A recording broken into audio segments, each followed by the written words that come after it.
Heart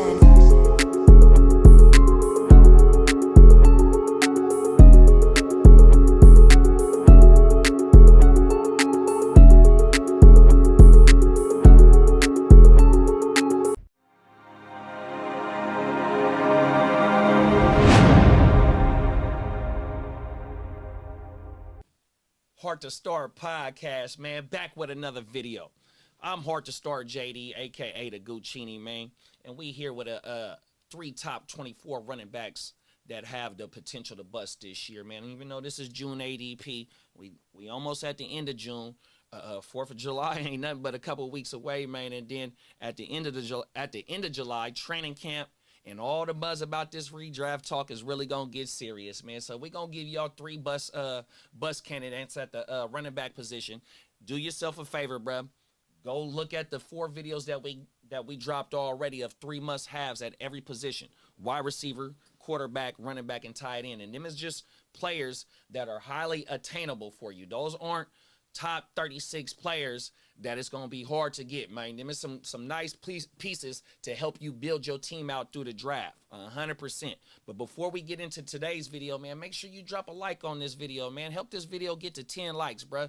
Them likes help push this content into the YouTube algorithm and get it out to the masses, man. So if you really mess with us, man, and locked in with us, man, drop a like on this video, man, and some other previous videos to help get the content out into these YouTube streets. And if you ain't locked in with us, man, hit that subscribe button, man. Turn on the post notifications, man, 100%, because we gonna stay giving these fantasy isms all the way through fantasy season until we get to the end of the marathon. Rest in peace, Nip, week 17, man, to championship weekend, 100%.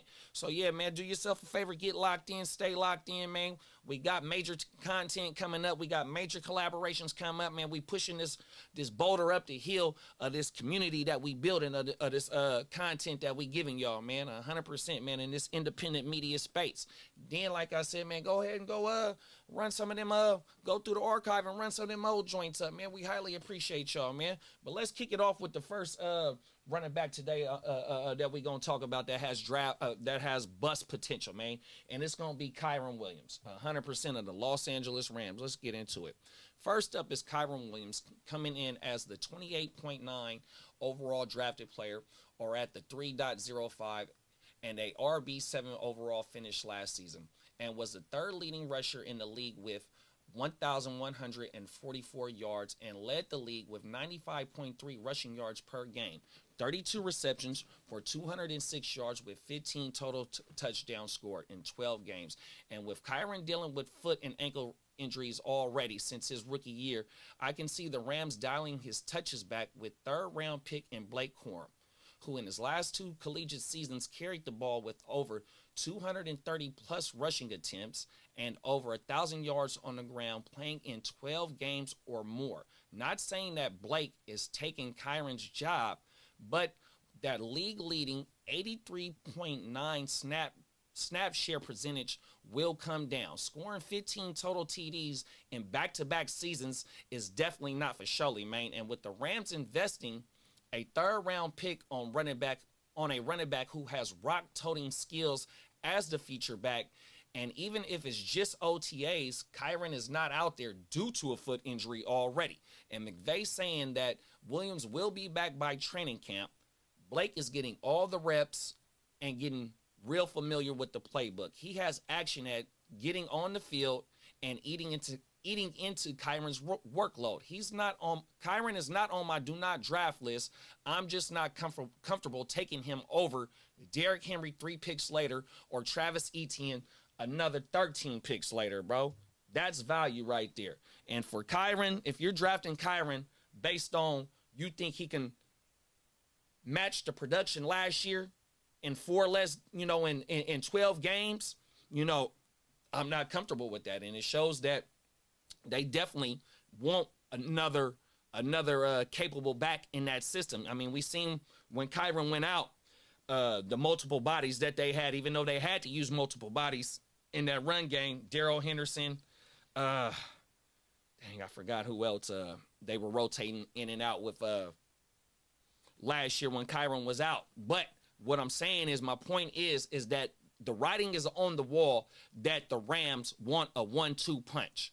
And with the track record that Blake Corum has at Michigan, and the same type of stature with both of those running backs, look, bro, it's damn near a plug and play. And not saying that Kyron isn't gonna finish as a RB1, but for him to have a RB7 overall finish in 12 games and to repeat that production and hope that he plays 17 games where he has a track record, I'm not comfortable with it. Like I said, I'd rather take, and this is all redraft stuff, so I would rather take Derrick Henry a couple of picks later or Travis Etienne, 100%, bruh. Let's get into the second running back right now, man.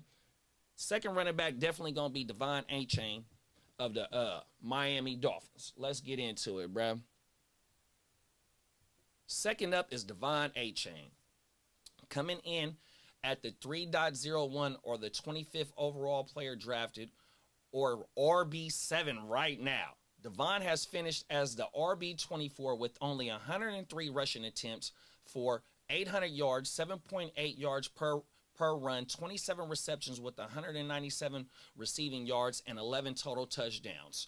Touchdowns scored. The hype train to be so real for him as the 7th overall is too high for me. He's never went over 200 carries in his collegiate season, comes into the league his rookie season with several games missed due to knee/MCL sprain and shoulder joint strain, and only had 5 games with over double-digit carries and only 5 games with over 100 combined yards. Plus 4 of his 11 touchdowns came in one game. Not to mention Raheem Mostert playing in back-to-back 15-plus games or more and leading the team in rushing attempts the last 2 seasons. In order for Achane to make that leap this year as the RB7 where he's being drafted at, he would first need to play more than 11 games. He would also need to eat into Raheem's carries and also Raheem's 53 red zone touches, which happened to be 5th in the league, and 16 of those 53 red zone carries being goal line carries. Then the Fins gave up assets in the 2025 NFL draft, a 3rd rounder, in order to move up and draft Jalen Wright out of the University of Tennessee in the 4th round of this year's draft. Clearly, they want depth at the position, and what Achane did last season was amazing. And his potential in this offense could be on some CJ2K type-ish, but the price of his shares right now and where he's being drafted at is too high for me to buy in at that price right now.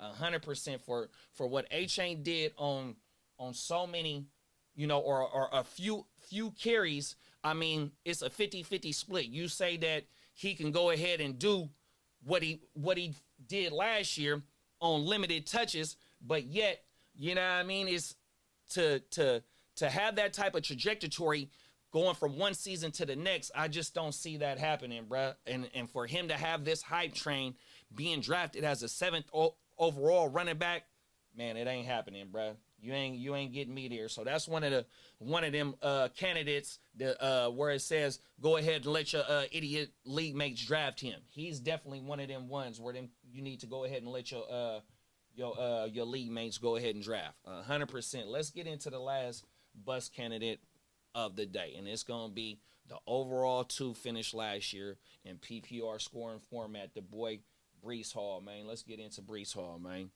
100%.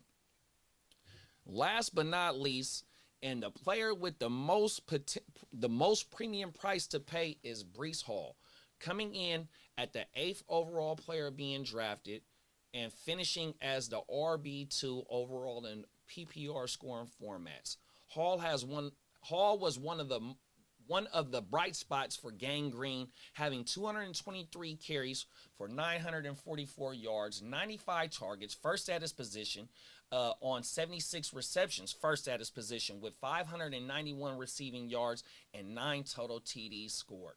It's safe to say that Hall was the main focal point of the entire offense last season, being 2nd in targets, 2nd in receptions, 3rd in receiving yards, and 1st in receiving touchdowns on the team, with the team being 30th in the league in passing yards with 2,919, and the offense going over 20 plus points uh 4 times, and last season only going over 30 plus points 3 times last season.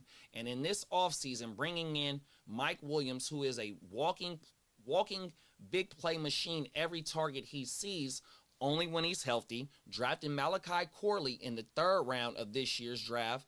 The Lizard, aka Alan Lazard, and the chemistry that he has with Ron, Hall's 95 targets will come down. Then the Jets realized in the draft that they need young bulls behind Brees by selecting Braylon Allen, who's never seen under 180 rushing attempts in his college career, drafting Isaiah Davis and the 1,578 rushing yards that he had last year on top of 18 TDs in the FCS last season, and still having Israel run up them Banneker still there. They won't need Hall to produce like he did last year, and will scale him back later in the year to keep him fresh as they fight for a playoff spot. 100%, bruh. You got to understand, it was a complete boo-boo show in New York, bro. And even with Garrett Wilson seeing 147 attempts, 150 attempts on 97 receptions, bro, it was completely empty. And if we think that Rodgers is coming back completely healthy and is a high-level game manager, and we know that Rodgers don't throw picks, the offense is going to be completely better, bro. And you got moving pieces in this offense to where you got a Garrett Wilson, you got a Corley who they brought in, you got a big Mike Williams if can stay on the field, can produce for him. You got the Lizard who got great chemistry with Ron. My thing is like with Brees only having 996 rushing yards, for him to have those 95 targets on them 73 receptions, that's what's going to bring him down. And that's what got him as the number 2 overall finish, is what he did in the receiving game. And that's going to be scaled back. Not to say that he still can't make big plays and all that. Just for me to be drafting him as the number 2 overall running back, I'm not comfortable with that. And I don't see him repeating that production last year. 100%. That was another video right there. Three top 24 overall running backs that have bust capabilities. Man, make sure y'all throw a thumbs up on this video, man. Jump in the comments. Let me know how y'all feeling this stuff, man. If you feeling it, if you ain't, where I can do better at, where I'm doing all right at, you know what I mean? 100%, man. We on this road, man. We pushing the boulder up the hill, like my dog Bogey say, man. And, you know, we trying to make this happen, man, and make this independent media thing work, bruh. And we covering all aspects, bruh. So just stay locked in, man, 100%. Heart to Start podcast, man. In fantasy, if you ain't got the heart to start, you ain't got the nuts of a champion. And in life, if you stay ready, you ain't got to get ready, man. Y'all make sure y'all stay tuned.